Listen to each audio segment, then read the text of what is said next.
Hello everyone, welcome to शिक्षा समाधान।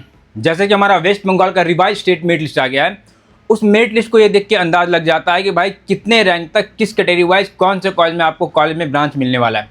तो ये वीडियो उन सारे बच्चों पेरेंट्स के लिए काफ़ी इंपॉर्टेंट है जो वेस्ट बंगाल की काउंसलिंग करने वाले हैं। वेस्ट बंगाल की भी चॉइस फिलिंग चल रही है, तो आप इस वीडियो को देखिए, उसके अकॉर्डिंग अपनी प्लानिंग कीजिए, उसके अकॉर्डिंग आप चॉइस फिलिंग कीजिए, आपको बेहतर कॉलेज मिलेगा। चलिए सीधे मैं टॉपिक पे आता हूँ। कॉलेज की बात कर लें, पहले आप ये समझिए कि जितने भी कॉलेजेस हैं, बड़ा तरीके से मैंने कोशिश किया स्टैट को एनालाइज करके आपको एक पिक्चर दे सकूं कि जो भी आपकी नीट की ऑल इंडिया रैंक है उसके बिहाफ में कौन सा कॉलेज आपको मिलेगा। इसके लिए देखिए, सबसे पहले हमारे पास सबसे बेहतर कॉलेज क्या है? मेडिकल कॉलेज कोलकाता, सबसे अच्छा कॉलेज यही है। ठीक है, डेटा कैसे समझना है, यहाँ पे आपकी कैटेगरी लिखी हुई है, category unreserved, EWS, OBC, SC, ST। ठीक है, इस बार वेस्ट बंगाल में क्या है कि पहले वेस्ट बंगाल में OBC A और OBC B दो कैटेगरी हुआ करता था। अब दोनों को मर्ज करके रिजर्वेशन को कुछ कम करके OBC एक कैटेगरी बना दिया गया। ठीक है, इसको ध्यान रखना है। डेटा कैसे समझना है, जो स्टेट मेरिट के अकॉर्डिंग जो क्लोजिंग रैंक का फोरकास्टिंग होता है वो बहुत से पैरामीटर पर डिपेंड करता है। पहला पैरामीटर सबसे इंपॉर्टेंट ये है कि सबसे ज़्यादा सीटें अगर आप देखेंगे इस साल गवर्नमेंट मेडिकल कॉलेज में, तो वेस्ट बंगाल के कॉलेजों में बढ़ी है, उसको हमने कंसिडर किया है। जैसे ये आपको दिख रहा है कि 2025 में कितनी सीटें थी किसी कॉलेज में, 26 में कितनी सीटें बढ़ी, और सारा कैटेगरी वाइज है। मतलब मेडिकल कॉलेज कोलकाता में 2025 में जनरल के लिए 90 सीटें थी। ठीक है, 26 में क्या हुआ, 110 सीटें, मतलब 20 सीटें यहाँ बढ़ गई। उसी तरह हर एक कैटेगरी का यहाँ लिखा हुआ है, ये पहला कॉलम इंडिकेट करता है कि 2025 में कितना सीट था, ये 2026 में कितना सीट बढ़ के हुआ है। जहाँ आपको ग्रीन बैकग्राउंड में कलर दिखता है, इट मीन्स कि सीटें यहाँ पे बढ़ी हैं। जहाँ आपको रेड दिखता है, ये इंडिकेट करता है कि सीटें घटी हैं। और जहाँ कोई कलर, इट मीन्स कि सीटें जितनी 25 में थी उतनी 26 में भी है। ये समझ गए। उसके बाद हमने क्या किया है, 2025 के डेटा को एनालाइज किया है। 2025 में मेडिकल कॉलेज कोलकाता में राउंड 1 में 5,684 अलॉटमेंट हुआ था। ठीक, 2025 में कैटेगरी पूल साइज की बात करें, मतलब 4,607 बच्चे ऐसे थे जो जनरल कैटेगरी वाले थे जिन्होंने वेस्ट बंगाल की काउंसलिंग के लिए अप्लाई किया था। अगर पोजीशन देखें कि इस 4,607 में किसी बच्चे का 128 पे जनरल में पोजीशन था, तब जाके उसको ये सीट मिला था। ठीक, तो हमने ये कैलकुलेट किया। उसके बाद क्या है कि हमने परसेंटाइल निकाला पोजीशन वर्सेस पूल का, तो एक परसेंटाइल ये निकल के हमारे सामने आया। इस डेटा के बिहाफ में इसको 26 से हम लोग मर्ज करके देखते हैं। 26 की बात करें तो इस बार दोबारा से category revise state merit list publish किया गवर्नमेंट ने। आप ये देखोगे कि इस बार जो दोबारा पब्लिश किया गया उसमें जनरल वाले 4,855 ऐसे बच्चे जिन्होंने काउंसलिंग के लिए अप्लाई किया है। इक्विवेलेंट पोजीशन की बात करें तो 156 जिसका पोजीशन कैटेगरी वाइज होगा, तो उसको उम्मीद है कि राउंड वाइज में मेडिकल कॉलेज कोलकाता में सीट मिलेगा। तो उसके हिसाब से जो हमारी फोरकास्टिंग बोलती है कि 7,589 जिस बच्चे का रैंक रहेगा नीट में, उसको राउंड 1 में जनरल से मेडिकल कॉलेज कोलकाता में मिलने के चांस रहेंगे। ठीक है, तो ये सारा राम कहानी आपको नहीं समझना है, मैंने आपको तरीका बताया किस बिहाफ में कैलकुलेशन किया गया। आपको बस ये दिखना है 2026 का राउंड 1 का फोरकास्टिंग क्लोजिंग रैंक कितना जा सकता है, और एक मैंने आपके रेफरेंस के लिए ये भी लिख दिया कि लास्ट तक कितना जा सकता है। ठीक है, समझ गए। तो आप ये देखो कि मेडिकल कॉलेज कोलकाता में राउंड 1 में 7,589 में जाकर अलॉटमेंट होगा, और लास्ट की बात करते 11,417 ये इसकी लास्ट की क्लोजिंग रैंक जा सकती है। मतलब राउंड 2 की बात करें, राउंड 3 की बात करें, स्ट्रेट की बात करें, ऐसे आपको डेटा समझना है। समझ गए मेरी बात को। एक इंपॉर्टेंट पैरामीटर और ये कि मैंने OBC का डेटा बड़ा तरीके से एनालाइज किया। ये मैंने एक कट ऑफ लिख दिया है कि पिछले साल 2025 में OBC A OBC B को कितने पे अलॉटमेंट हुआ था, और सीटें चूंकि काफ़ी कम हो गई है तो उसके बिहाफ में कितने पे इस बार अलॉटमेंट होगा। ठीक है, तो जितना पैरामीटर था उसको मैंने कंसिडर करके बता दिया, उसी हिसाब से डेटा हम लोग को समझना है। ठीक है, समझ गए मेरी बात को। तो उसी हिसाब से अगर हम लोग बात करें मेडिकल कॉलेज कोलकाता की बात करें, SC कैटेगरी से कोई बच्चा बिलोंग करता है तो भाई 44,000 भी आपकी रैंक है, तो आपको राउंड 1 में कॉलेज मिलने के चांसेस रहेंगे। समझ गए। चलो अब मैं आगे बात करता हूँ। ये मैंने आपको तरीका बता दिया। अब आगे के स्लाइड में सीधे क्या करेंगे, हम लोग ये लास्ट का जो राउंड 1 का ये फोरकास्टिंग रैंक है इसको देखेंगे, और ये चाहे तो रेफरेंस के लिए आप समझ सकते हैं कि भाई कहाँ तक हमको वेट करना है। ठीक है, दूसरे नंबर पे institute of PG medical Kolkata की बात करें, इसमें मुझे लगता है सारा सीट का कैलकुलेशन यहाँ भी देखो मैंने करके रखा है कि पिछले साल कितने सीटें थी, इस बार कितने सीटें बढ़ी। ठीक है, जनरल की बात करें तो मुझे लगता है कि 10,172 भी रैंक किसी बच्चे का रहा है तो उसको PG कोलकाता में जनरल वाले को मिल जाएगा। SC की बात करें भाई तो 59,260 मतलब 266, मतलब 60,000 भी आपकी रैंक के बच्चे तभी आपको मिल जाएगी। ठीक है, नेक्स्ट कॉलेज की बात करें, नीलतल सिरकर की बात करें, राउंड 1 में मेरे हिसाब से फोरकास्टिंग जो भी क्लोजिंग रैंक जाने वाली है 13,134 के आसपास जाएगी। SC की बात करें 67,185 तक जाने वाली है। मैं एक एक डेटा नहीं पढ़ूंगा, ठीक है। मैंने आपको तरीका बता दिया। आप कॉलेज का नाम देखेंगे, सिंपल अपनी कैटेगरी देख लेंगे, ठीक है, और उसके बाद सेकेंड लास्ट कॉलम और लास्ट कॉलम, बस इसी से हमें मतलब है, ठीक है। ये तो जो बीच का जो कैलकुलेशन ये दिखाया गया है कि किस बिहाफ में आप ये बता रहे हैं कितना क्लोजिंग रैंक जा सकता है, तो बस मैंने रेफरेंस के लिए कैलकुलेशन आपको दिखाया, आपको बस ये डेटा समझना, ठीक है। तो नीलरतन सिरकर की बात करें तो एससी वाले बच्चों को 67,185 में जाके अलॉटमेंट होगा, ठीक है। आरजी कार मेडिकल कॉलेज की बात करें तो जनरल वाले का मुझे लगता है कि 18,868, 19,000 पकड़ लीजिए, और एससी वाले बच्चों को 91-92,000 रैंक पे भी अलॉटमेंट होगा। बाकी ईडब्ल्यूएस वाले बच्चे हो गए, चाहे ओबीसी वाले हो गए, एसटी वाले बच्चे अपने अकॉर्डिंग कैटेगरी को देख के वैल्यू समझ जाएंगे, ठीक है। इस बार हम देखते हैं कि ओबीसी में जनरली कटअप काफ़ी लोअर हायर साइड जा रही है। रीजन बिहाइंड मैंने पहले ही बताया कि इस बार वेस्ट बंगाल में ओबीसी ए और ओबीसी बी दोनों कैटेगरी को मर्ज करके एक कैटेगरी ओबीसी बना दी गई है, तो थोड़ा सा उसको नुकसान होता है हम लोग को दिख रहा है, ठीक है। नेक्स्ट हम लोग बात करें कलकत्ता नेशनल मेडिकल कॉलेज की बात करें तो 19-20 हज़ार भी आपका रैंक रहता है जनरल वाले को, तो आपको राउंड 1 में सीट मिल जाएगा बच्चे। और एससी की बात करें तो 95-96 हज़ार रैंक रहेगा, तब भी हमें आराम से मिलेगा, ठीक है। लास्ट वाला कॉलम को देख सकते हैं, ऐसा नहीं है कि फर्स्ट राउंड में ही सारा कहानी खत्म हो जाएगा। मैं एक चीज़ बताऊंगा, जिनको फर्स्ट राउंड में मिल जा रहा अच्छी बात, नहीं मिल पाता है तो स्मार्टली थोड़ा सा वेट करेंगे, आगे काउंसलिंग को स्मार्टली काउंसलिंग करेंगे, थोड़ा सा सारा कैलकुलेशन को देखते चलेंगे, समझते चलेंगे। चैनल को सब्सक्राइब करके रखेंगे। मैं आपको तरीका और बताऊंगा कि राउंड 2 में कैसे आपको चॉइस फिलिंग करनी है, राउंड 1 में कैसे चॉइस फिलिंग करनी है, क्या आपकी स्ट्रेटेजी होनी चाहिए कि जो भी आपका नंबर आपको बेहतर कॉलेज मिल जाए, ठीक है। तो ये मान लो राउंड 1 का फोरकास्टिंग है। लास्ट तक बात करें तो 21,402, मतलब हम लोग को दोनों ये डेटा जो डेटा आपको दिखता है, मान लीजिए ये डेटा दिखता है, तो हमको इस रेंज को ध्यान रखना है कि चलो ठीक है 95,000 रैंक तक एससी को फर्स्ट राउंड में मान लो मिल जाता है, तो जो इन बच्चों का रैंक 1,10,000 के आसपास है उसको भी निराश होने की आवश्यकता नहीं है, बस आपको काउंसलिंग स्मार्टली करने आनी चाहिए, ठीक है। चलो आगे मैं बात करता हूँ ईसीआई मेडिकल कॉलेज की बात करें, जनरल वाले बच्चे 23,000 तक भी सेफ हैं, ठीक है। एससी वाले बच्चे 1,30,000 रैंक तक भी सेफ है, ठीक है। ओबीसी की बात करें, यहाँ पे आप देखो कि ओबीसी पहले भी क्या होता था कि ईसीआई जो मेडिकल कॉलेज है इसमें ओबीसी ए और ओबीसी बी का बेनिफिट नहीं मिलता था, मतलब ओबीसी होता था। तो 2025 की हम लोग बात करेंगे तो उसमें क्या है कि 41,707 ये क्लोजिंग रैंक गई थी, ठीक है, और 10 सीटें उस समय थी, अभी 3 सीटें और बढ़ी हैं। तो मुझे लगता है कि सारा कैलकुलेशन करके ये जाके 48,000 49,000 में जाके बंद होना चाहिए, ठीक है। तो मैंने बहुत तरीके से एनालाइज किया, ये कहीं ना कहीं इसी के आसपास अलॉटमेंट आना चाहिए, ठीक है। कॉलेज ऑफ मेडिसिन सागर दत्ता की बात करें, इसमें आप देखो कि जनरल वाले को 24,530 तक जाने के चांस रहेंगे, ठीक है। ईडब्ल्यूएस की बात हम लोग कर ले 66,000 के आसपास जाने के चांस रहेंगे। एससी की बात करें तो 1,17,000 भी रैंक है, तब भी आपको राउंड 1 में ये कॉलेज आपके हाथ में रहेगा, ठीक है। बर्धमान मेडिकल कॉलेज की बात करें, जनरल कैटेगरी वाले बच्चे हैं तो 26,556, एससी वाले बच्चे 1,31,000, और वही अगर ईडब्ल्यूएस की बात करें तो 76,000 भी आपकी रैंक आ रही है, तब भी आप सेफ हैं, ठीक है। चलो कल्याणी जेएनएम कल्याणी की बात करें तो जनरल कैटेगरी से हम बिलोंग करते हैं तो 29,000 भी हमारी रैंक है, तो राउंड 1 में कॉलेज हमें मिलेगा। ईडब्ल्यूएस से मान लो हम बिलोंग कर रहे हैं तो 80,000 के आसपास भी रहेंगे, तब भी हम सेफ हैं। एससी से बिलोंग करते हैं 1,26,000 भी हम सेफ हैं। ये राउंड 1 का फोरकास्टिंग रैंक है, और ये कॉलम दिखाता है कि लास्ट तक कितना तक इस कॉलेज में इस साल एडमिशन हो सकता है, ठीक है।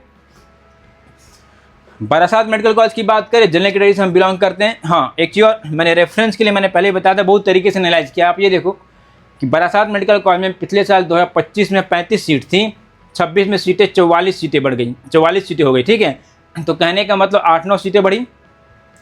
25 में राउंड 1 का एग्जैक्ट क्लोजिंग रैंक कितना गया था? 24,720। अभी उम्मीद है कि 29,307 पे जाके बंद हो जाएगा, ठीक है। ईडब्ल्यूएस की बात करें तो 74,000 जाने के चांस रहेंगे। एससी की बात करें 1,25,000 भी आपका रहेंगे, तब भी आप यहाँ पे सेफ हैं, ठीक है। आगे बात करते हैं बांकुरा की बात कर लें तो राउंड 1 में जनरल वाले को 30,000 के आसपास भी रैंक है, तब भी आप सेफ हैं। एससी वाले बच्चे 1,36,000 रैंक तक भी सेफ हैं, ठीक है। बाकी कैटेगरी वाले बच्चे कॉलेज का नाम देखिए, आप अपनी कैटेगरी देख लीजिए। ये बीच का जो फोरकास्टिंग है चाहे तो आप इसको स्किप मार सकते हैं, ये बस समझाने के लिए था कि किस बिहाफ में ये सारा कैलकुलेशन चल रहा है। आपको कॉलेज का नाम देखना, अपनी कैटेगरी देखनी है, ये सेकेंड लास्ट कॉलम देखना और ये लास्ट का कॉलम देखना है, ठीक है। चलो आगे मिदनापुर की बात करें तो 34,000 भी हमारी 35,000 के आसपास रैंक है, तो राउंड 1 में कॉलेज हमें मिलने के चांस रहेंगे। ईडब्ल्यूएस वालों को 83,000 तक भी मिलने के चांस रहेंगे। एससी वालों को 1,41,000 रैंक तक भी हमारा काम बन जाएगा, ठीक है। आगे डायमंड हार्बर की बात करें, जनरल कैटेगरी से हम बिलोंग करते हैं। हाँ, यहाँ पे आप देखो एक बड़ा जंप दिखेगा हम लोग को, ठीक है। डायमंड हार्बर में पिछले साल 35 सीटें थी, इस बार मतलब यहाँ पे 66 सीटें बढ़ी हैं, 66 सीटें हो गई हैं, मतलब टोटल 31 सीटें बढ़ी हैं। तो 27,522 जो क्लोजिंग रैंक था डायमंड हार्बर का 2025 में राउंड 1 का, 26 में मुझे लगता है कि सारा कैलकुलेशन करते हुए ये 36,156 पे जाके बंद हो जाएगा। ठीक है, इतना रैंक तक आप सेफ है, आपको राउंड 1 में अलॉटमेंट आना चाहिए। ठीक है, एससी की बात करें तो 1,43,000 तक भी आपको यहाँ पे आपका काम बन जाएगा। ठीक है, समझ गए। नॉर्थ बंगाल की दार्जिलिंग की बात करें तो जनरल वाले बच्चे को यहाँ पे भी देखो एक अच्छा हमको जंप देखने को मिल रहा है कि पिछले साल कितनी सीटें थी, 69 सीटें थी, 69 थी, इस बार बढ़ के 110 हो गई हैं। ठीक है, तो मुझे लगता है कि 37,000 भी हमारा रैंक है, 37,204 भी हमारा रैंक है, तब भी हमें राउंड 1 में कॉल मिल जाएगा। ठीक है, एससी की बात करें तो 1,47,000 तक हमारा काम बनता हुआ हमको दिख रहा है। ठीक है, चलो आगे बात करते हैं। मुर्शिदाबाद की बात करें तो मुर्शिदाबाद में क्या है कि जनरल वाले को 38,000 तक जाके मिलने के चांस रहेंगे, एससी वालों को 1,54,530 तक भी मिलने के चांस रहेंगे। समझ में आ रहा है। तो जो चीज़ें मैं बता रहा हूँ काफ़ी काम की हैं। अगर आपको लगता है कि मेरे बताने से थोड़ा सा आपको पिक्चर क्लियर हो रहा है तो एटलीस्ट वीडियो को लाइक करेंगे, चैनल को सब्सक्राइब जरूर कीजिएगा और अपने दोस्तों से शेयर जरूर कीजिएगा, जो भी बच्चे बंगाल की काउंसलिंग कर रहे हैं, ताकि उनको भी इन्फॉर्मेशन रहे कि भाई कितने कितने रैंक तक अलॉटमेंट आ सकता है, कैसे हमें चॉइस फिलिंग करनी है, राउंड 1 में कितने कॉलेज को रखना है, राउंड 1 में कॉलेज नहीं मिल पा रहा है तो लास्ट तक किस राउंड तक हमें कॉलेज मिल जाएगा। ठीक है, समझ गए मेरी बात को। चलो आगे मालदा की बात करें तो मालदा मुझे लगता है कि राउंड 1 में 41,000 भी किसी बच्चे का रहेंगे, 40,000 के आसपास, तब भी आपको मिलने के चांस रहेंगे। एससी वाले बच्चों को 1,56,000 तक भी आपका काम बन जाएगा। ठीक है, प्रफुल्ल चंद्र गवर्नमेंट कॉलेज की बात करें, जनरल की बात करें, 43,000 भी हमारी रैंक है, तब भी हमारा काम बनेगा। और वही अगर हम ईडब्ल्यूएस कैटेगरी से बिलोंग करते हैं तो 1,07,000 पे भी हमको मिल जाएगा। एससी से बिलोंग करते 1,68,000 भी हमारा काम बन जाएगा। समझ गए मेरी बात को।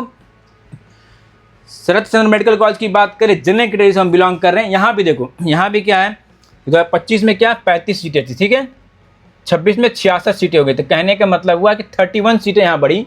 25 में क्लोजिंग रैंक कितनी गई थी, 33,843 गई थी। तो सारा कैलकुलेशन करते हुए मुझे लगता है कि राउंड 1 में 43,000 तक भी हमारा रैंक है, तब भी हमें कॉल मिल जाएगा। ठीक है, मिलने के चांस रहेंगे। एससी की बात करें तो 1,63,000 तक भी हम सेफ हैं। ठीक है, आगे बात करते हैं। ताम्रलिप्तो कॉलेज की बात कर ले तो 45,000 भी रैंक है, तब भी हमें मिलने के चांस रहेंगे। ईडब्ल्यूएस से बिलोंग करते 1,12,000 तक हमारा काम बन जाएगा। एससी से बिलोंग करते 1,71,000 तक भी हम सेफ हैं। और फिर से मैं बोलूँगा ये राउंड 1 का फोरकास्टिंग का राउंड 1 का ये क्लोजिंग एक्सपेक्टेड है और ये लास्ट है। तो लास्ट वाले को भी एक दिमाग में पिक्चर रखना है कि चलो कोई बात नहीं, राउंड 1 में नहीं मिल पा रहा है तो लास्ट तक मिलने के चांस रहेंगे। और मैं फिर से बताऊँगा, केवल कॉलेज का नाम जानना देखना इज नॉट ए काउंसलिंग होता है, वो काउंसलिंग नहीं होता। काउंसलिंग का मतलब यही होता है जो मैं समझा रहा हूँ, प्लानिंग, प्लॉटिंग, कैलकुलेशन। ठीक है, नेक्स्ट में बात कर रामपुरत की बात कर ले तो जनरल कैटेगरी की बात करें तो 46,000 भी हमारा रैंक है, तब भी मिलेगा। वही अगर हम एससी से बिलोंग करते 1,72,000 में भी हमारा काम बन जाएगा। ठीक है, देवेन मेहता की बात कर ले तो मुझे लगता है कि 47,000 भी हमारा रैंक है, तब भी मिल जाएगा। ठीक है, और अगर एससी से बिलोंग करते 1,75,000 में भी हमारा काम बनेगा। ठीक है, रायगंज मेडिकल कॉलेज की बात करें तो जनरल की बात करें 48,000 में भी हमारा काम बनेगा। ठीक है, एससी की बात करें 1,79 में भी हमारा काम बन जाएगा। ठीक है, ईडब्ल्यूएस की बात करें 1,21,000 भी हमारा रैंक है, तब भी हमको राउंड 1 में अलॉटमेंट आएगा। ठीक है, झारग्राम मेडिकल कॉलेज की बात करें तो जनरल कैटेगरी से हम बिलोंग करते हैं तो 50,000 भी हमारा रैंक है, तब भी हमको मिलेगा। यहाँ पे एक चीज़ें समझने लायक चीज़ें, यहाँ भी आप देखोगे कि पिछले साल 2025 में 35 सीटें थी, इस बार 26 की बात करें 66 सीटें हो गई हैं। पिछले साल 2025 में 40,160 एग्जैक्ट क्लोजिंग रैंक था। इस बार सारा कैलकुलेशन करते हुए मुझे लगता है कि 50,000 तक ये कटअप जाएगा। ठीक है, एससी की बात करें तो 1,82,000 में भी हमें सीट मिलता हुआ दिख रहा है। ठीक है, चलो आगे यहाँ तक हम समझ गए। नेक्स्ट कॉलेज जलपाईगुड़ी की बात कर ले तो जनरल से बिलोंग करते हैं 51,339 में भी हमारा काम बनेगा। ईडब्ल्यूएस वाले को 1,30,000 तक भी काम बन जाएगा। एससी वाले को 1,82,000 भी आपका रैंक है बच्चे, तब भी आपको यहाँ पे सीट मिलेगा। ठीक है, महाराज जितेंद्र नारायण मेडिकल कॉलेज कूच बिहार की बात कर ले तो जनरल वाले बच्चों को 51,000 तक भी सीट मिलता हुआ दिख रहा है और एससी वाले को 1,83,000 तक भी आपका काम बन जाएगा। ठीक है, तो ये जितने कॉलेजेस हैं बंगाल के टोटल 25 कॉलेजेस हैं, जहाँ पे मैंने आपको बताया कि कितने कितने रैंक पे कैटेगरी वाइज क्या क्या अलॉटमेंट होने वाला। ठीक है, अब इतना कहानी बताने के बाद मैं इसको समराइज कर देता हूँ ताकि आपके दिमाग और पिक्चर क्लियर हो जाए। ये देखो मैंने समरी लिखा है कि 2026 में राउंड 1 का मैक्सिमम कितना रैंक जा सकता है, ठीक है, कैटेगरी वाइज, और हाईएस्ट कितना जा सकता है। जनरल की बात करें तो मुझे लगता है कि राउंड 1 में 51,636 पे जाके बंद होगा और लास्ट तक की बात करें तो जनरल वाले को इस बार बंगाल में 58,000 मतलब 60,000 तक भी आपकी रैंक के बच्चे तो आपको कॉलेज मिलना चाहिए। EWS की बात करें तो राउंड 1 में 1,30,000 तक जाएगा रैंक जाएगा और लास्ट तक 1,44,000 में भी काम हमारा बनेगा। SC की OBC की बात करें 48,000 तक भी हमें राउंड 1 में मिलेगा, लास्ट तक 55,000 तक जाने के चांस रहेंगे। SC की बात करें राउंड 1 में क्लोजिंग रैंक 1,83,000 जाने के चांसेस हैं, लास्ट तक कितना 2,02,000 तक भी हमें कॉलेज मिल जाएगा, ठीक है। वही ST की बात करें 6.5 लाख रैंक तक राउंड 1 में, लास्ट तक 7.5 लाख तक भी मिल जाएगा। तो ये एक समरी है जिसको आपको ध्यान रखना है। इतने रैंक पे इस बार राउंड वन में ये फोरकास्टिंग रैंक है और लास्ट तक ये मिल जाएगा, ठीक है। समझ गए मेरी बातों को। तो अगर आप तरीके से काउंसलिंग करते, स्मार्टली काउंसलिंग करते तो गवर्नमेंट कॉलेज तक आप पहुंच सकते हैं। फिर भी इतना बताने समझाने के बाद भी अगर प्लानिंग करने में, प्लॉटिंग करने में, चॉइस बनने में किसी तरह का दिक्कत हो रहा है तो जो नंबर डिस्प्ले हो रहा है नंबर पर आप बात कीजिए। अगर आपको पेड काउंसलिंग लेना होगा तो तरीके से और भी उन्हें बताएंगे कि क्या आपकी स्टडी होनी चाहिए, कि ऑल इंडिया की बात कर ले चाहे स्टेट की बात कर ले, कैसे आपकी स्टडी होनी चाहिए कि आप बेहतर कॉलेज में पहुंच सकें। रैंक कम भी है तब भी अगर हम काउंसलिंग तरीके से करते हैं, डेटा को अच्छे से एनालाइज करते हैं, जैसे जैसे काउंसलिंग चलती जाती है कट ऑफ का मूवमेंट चेंज होते रहता है, उस सारे चीज़ को समझ सकते हैं। समझने में दिक्कत हो रही है, आप चाहते हैं कि बेहतर कॉलेज मिले, जो नंबर आपको डिस्प्ले हो रहा है आप चाहें तो उसमें बात कर सकते हैं पेड काउंसलिंग के रिगार्डिंग। ये गवर्नमेंट कॉलेज का कहानी खत्म हो गया। अब आगे बात करते हैं जिन बच्चों को गवर्नमेंट कॉलेज नहीं मिल पाता है। तो वेस्ट बंगाल में आपको अच्छे से पता है कि जितने भी प्राइवेट कॉलेज हैं उन सारे प्राइवेट कॉलेज में स्टेट कोटा की सीट होती है, जहाँ की क्या होता है कम फी में वेस्ट बंगाल डोमिसाइल बच्चों का एडमिशन होता है। तो वो थोड़ा सा मैं आपको बता दे रहा हूँ। सबसे बढ़िया कॉलेज की बात करें, KPC मेडिकल कॉलेज की बात करें, ये जो जितना भी डेटा बताया जा रहा है, ये जो कट ऑफ है ये सिर्फ और सिर्फ वेस्ट बंगाल वाले बच्चों के लिए, ठीक है। अब ये देखो, इसमें भी सारा कैलकुलेशन बड़ा तरीके से किया गया है कि पिछले साल कितने सीटें थी, राउंड 1 में क्लोजिंग रैंक क्या गया, ठीक है, क्या कैलकुलेशन बोलता है, लास्ट तक क्या जाएगा। तो सिंपल आप ये समझे कि अगर जनरल कैटेगरी से हम बिलोंग कर रहे हैं, 47,000 हमारी रैंक रहती है तो हमें मिलने का चांस रहेंगे KPC। वही ST से बिलोंग करते तो 1,69,000 में भी राउंड 1 में हमें मिल जाएगा। समझ गए कैसे समझना आपको, ठीक है। तो उसी तर्ज पे ये भी डेटा तैयार किया गया, ठीक। IQCT की बात कर ले, जनरल से बिलोंग करते हैं तो 55,000 रैंक रहे तब भी काम बनेगा। ST से बिलोंग करते 1,92,000। मैं फिर से रिपीट करूंगा, सेकेंड लास्ट कॉलम और लास्ट वाले कॉलम को आपको देखना है, बाकी ये सब चीज़ें छोड़ दीजिए बस कैलकुलेशन के लिए, ताकि थोड़ा सा आपको समझ में आए कि कैलकुलेशन कैसे कैसे कैसे कैलकुलेट किया गया, ठीक है। चलो नेक्स्ट बात करें, जन्नाथ गुप्ता की बात कर ले तो मुझे लगता है जनरल वाले को 56,000 रैंक तक, SC वाले को 197 रैंक पे भी प्राइवेट कॉलेज में स्टेट कोटा के फ्री कम फी पे या सेमी गवर्नमेंट सीट आपको मिल जाएगी, ठीक है। JS की बात कर ले तो जनरल वाले को 59,000 रैंक तक और SC वाले बच्चों को 2,04,000 रैंक तक भी काम बनता हुआ दिख रहा है, ठीक है। गौरी देवी की बात कर ले 60,000 भी रैंक है जनरल से तब भी हमें सीट मिल जाएगा। EWS से बिलोंग करते 1,65,000 रैंक तक और ST से बिलोंग करे 2,05,000 रैंक तक, ठीक है। शांति निकेतन की बात कर ले, जनरल वाले 62,000 रैंक तक सेफ हैं और वही अगर बात करें SC की बात करें 2,10,000 तक भी हमारा काम बन जाएगा, ठीक। ICARE की बात कर ले तो 62,000 जनरल वाले के लिए, EWS के लिए 1,65,000, SC के लिए 2,23,000, ठीक है। JMN की बात करें तो जनरल वाले को 64,000 तक भी आपका काम बनेगा, ठीक है, और SC वाले बच्चों को 2 लाख रैंक तक भी आपको स्टेट कोटा के थ्रू कम फी पे एडमिशन हो जाएगा। श्री रामकृष्णा मेडिकल कॉलेज की बात कर ले तो 72,000 भी हमारा रैंक है तब भी हमें चांस दिख रहा है कि स्टेट कोटा वाले फी पे आपको एडमिशन मिलेगा और SC वाले को 2,42,000 तक भी मिलने के चांसेस रहेंगे। समझ गए मेरी बात को, ठीक है। कृष्णानगर की बात कर ले तो यहाँ भी देखिए काफ़ी सीटें बढ़ी हैं। कृष्णानगर में पिछले बार स्टेट कोटा के लिए जनरल की मात्र 15 सीटें थी, इस बार बढ़ के 44 सीटें कर गई, मतलब नियर अबाउट 3 गुना के आसपास सीटें बढ़ गई हैं, ठीक है। पिछले साल 65,947 रैंक पे राउंड 1 में क्लोजिंग रैंक गई थी जनरल की स्टेट कोटा के फी के थ्रू। इस बार मुझे लगता है कि 82,000 तक भी जाके मिलने के चांस रहेंगे। वही EWS की हम बात कर ले तो 3,03,000 तक भी हमें चांसेस रहेंगे कि मिल जाएगा, ठीक है। SC की बात करें 2,89 तक भी हमारा काम बनता हुआ हम लोग को दिख रहा है। समझ गए, आगे बात करते हैं। ईस्ट वेस्ट की बात कर ले, जनरल वाले को 83,000 रैंक तक मिलने के चांस रहेंगे। यहाँ भी सीटें देखो काफ़ी बड़ी हैं, 7 सीट थी 18 सीट हो गई हैं। 7 सीट पे अलॉटमेंट कितना गया था, 66,000 तक गया था, इसमें मुझे लगता है 83,000 तक भी हमें काम बन जाएगा, ठीक है। SC की बात कर ले भाई तो 2,93,000 रैंक तक भी हमारा काम बनता हुआ हमको दिख रहा है, ठीक। जाकिर हुसैन की बात कर ले तो जनरल वाले को मुझे लगता है कि 84,000 तक भी मिलने के चांस रहेंगे। वही अगर SC की बात करें 2,94,000 तक भी हमारा काम बनता हुआ हमको दिख रहा है, ठीक है। समझ गए, तो ये 15-16 जो भी हमारे वेस्ट बंगाल के कॉलेज थे, ठीक है, इन कॉलेजों का यही कहानी था कि इतने इतने रैंक पे मिलेंगे। इसको मैं समराइज कर दूं तो मुझे लगता है कि जनरल वाले को 84,000 रैंक भी रहता है तब भी आपको इस बार राउंड 1 में मिलेगा। लास्ट क्लोजिंग रैंक की बात करते इस बार क्लोजिंग रैंक 1.5 लाख के आसपास चली जाएगी लास्ट तक। ये तरीके से आपको समझना है। मैं फिर से बताऊंगा, कॉलेज का नाम जानना, कटअप देखना इज नॉट ए काउंसलिंग। यहाँ पर रियल गेम शुरू होता है कि क्या आपकी स्ट्रेटजी होनी चाहिए कि आपको गवर्नमेंट कॉलेज मिल जाए। गवर्नमेंट कॉलेज नहीं मिल पा रहा तो सेमी गवर्नमेंट फी कैसे मिलेगा, नहीं मिलेगा। काउंसलिंग में थोड़ी सी भी दिक्कत है, चीज़ों को आप समझ नहीं पा रहे हैं तो आपको पेड काउंसलिंग में इनरोल होना चाहिए ताकि कॉलेज आपके हाथ से ना जाए, ठीक है। अगर आपको तरीके से चीज़ें समझ में नहीं आ पा रही है तो आपको खुद पे एक्सपेरिमेंट करने की जरूरत बिल्कुल नहीं है, ठीक है। ये क्लोजिंग रैंक है। एससी की बात करें तो एससी वाले बच्चों को राउंड 1 में 2,94,000 तक भी जाके मिलेगी। एससी की बात कर लें, लास्ट तक बात करें 4.5 लाख तक भी हमारा काम बनता हुआ हमको दिख रहा है, ठीक है। समझ गए मेरी बात को। तो ये एक समरी है, इसको चाहे तो आप रख सकते हैं, समझ सकते हैं कि यही क्लोजिंग रैंक जाने वाली है जितने भी सेमी गवर्नमेंट सीट्स हैं, ठीक है। अब बात करते हैं कि जितने भी बंगाल में कॉलेजेस हैं उन सारे कॉलेजों में क्या होता है कि प्राइवेट जितने भी कॉलेज थे, मैंने स्टेट कोटा का फी बता दिया, उन सारे कॉलेजों में अदर वाले बच्चों को जो जनरल फी होती है मतलब उस पर एडमिशन होता है। मतलब जिन कॉलेजों की फी, जैसे मैंने बताया कि स्टेट कोटा के थ्रू कम फी लगती है, अगर आपकी डोमिसाइल अदर देन बंगाल है तो जो भी कॉलेज का फी, जैसे लेट्स से बंगाल में जितने भी कॉलेज सबका फी 20 लाख से 22 लाख के आसपास है। और वेस्ट बंगाल में एडमिशन के लिए क्या होता है, वहाँ पर बैंक गारंटी का कॉन्सेप्ट चलता है। मतलब कुछ आपको मॉर्गेज करना पड़ेगा कि मान लो जितना भी कॉलेज का फी है अगर आप पे ना करो तो आपके बिहाफ में बैंक पे करेगा। तो वेस्ट बंगाल में एडमिशन लेना थोड़ा सा पेचीदा भी है, आसान भी है। जितने बच्चे केवल नीट क्वालिफाई है उनको डैम से सीट वेस्ट बंगाल में मिल जाएगा, ठीक है। आप चाहते हैं कि भाई जो भी आपका रैंक है थोड़ा नंबर कम है, आप चाहते हैं कि वेस्ट बंगाल के प्राइवेट कॉलेज में एडमिशन मिल जाए, बीजी हमारा मैनेज हो जाए या कम फी पे हो जाए या सीट नेगोशिएट हो जाए, फी नेगोशिएट हो जाए, तो उसके लिए आप चाहें तो जो नंबर दिया है उस पर आप बात करके समझ सकते हैं कि क्या क्या पिक्चर चल रही है और क्या एडमिशन का सिनेरियो इस बार वेस्ट बंगाल में रहने वाला है, ठीक है।